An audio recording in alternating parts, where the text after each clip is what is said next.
د نگین الغیاث اسلامی ټلویزیون د اخلاص خپرونې عواملو نن 50 کورنیو سره د اړتیا وړ توکو مرسته وکړه. د دغې خپرونې چلونکی قاري اسمت الله وایي چې د خپلو مرستو په ترڅ کې نن د 500 کورنیو سره مرسته کړې چې دغه لړۍ به په راتلونکي کې هم جاري وساتي. نور حال په راپور کې واورئ. د تیرې اونۍ په ترڅ کې دا د نگین الغیاث اسلامي ټلویزیون د مرستو دریمه دوره ده چې د 500 اړو کورنیو سره د دغې خپرونې د عواملو لخوا ترسره کیږي. قاري اسمت الله د دغې خپرونې چلونکی وایي چې د هرات پانګوال کوښښ کوي چې د خپلو مرستو په واسطه د اړو خلکو لاسنیوی وکړي.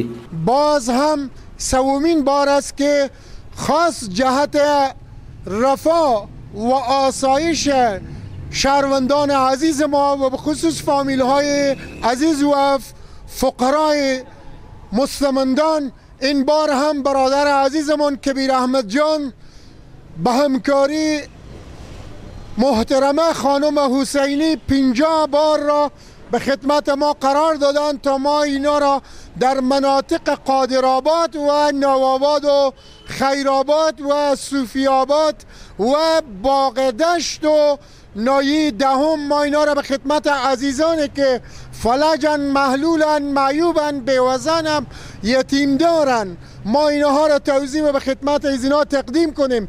په همدې حال کې د هرات ولایت یو شمېر اوسیدونکي وایي چې پانګوال او بډایه خلک باید په دې سختو ورځو کې تر بل هر وخت زیات د بېوزلو خلکو لاسنیوی وکړي. از تاجران تشکر میکنیم که به می مردم کمک کنن. وقت کمک اگه وقت یک بوجی کمک کنن به 100 بوجی بر میخوره که مردم خیلی پریشونه. مردم در به در باز ای خو دولت هم مردم رو به داخل شهر نمیگذاره که به داخل شهر برای مردم، چون دولت هم خب از این کار مجرم نیه، چون وظیفه دولت که جلوگیری کنه از این مرض جلوگیری شه. از این تاجران خواهش میکنیم که به مردم کمک بکنم که مردم خیلی پریشونه. له دغه مرستو څخه برخمن شوي کورنۍ وایي چې په دغو سختو شرایطو کې د هرات خیرین باید لا زیات د دوی لاسنیوی وکړي او له دوی سره خپلې مرستې زیاتې کړي.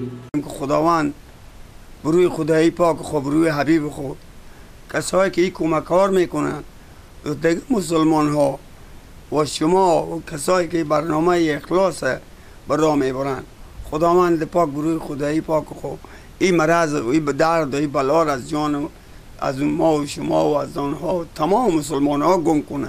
امروز با خدا و شما با شایعت میگیرم که پول 1 کیلو پیاز نیه، پول 1 کیلو کچالو نیه. 2 هفته 3 هفته میشه که یک دانه کچالو به تدیگ من افتاده از پیاز گرفته از دیگه چیز گرفته او گوشت و چیز کو باشه بس هر جا خو باشه و از تو جای خیر خو همین تقاضا دارن که به برادران مسلمان خو با واسطه اسلام با واسطه رضای الله جل جلاله کمک کنم. په تیرې اونۍ کې د نگین الغیاث اسلامي ټلویزیون د اخلاص خپرونې عواملو تر 500 زیاتو کورنیو سره مرسته کړې. د دغې خپرونې عوامل وایي چې دغه مرستې به په راتلونکو ورځو کې هم دوام ولري.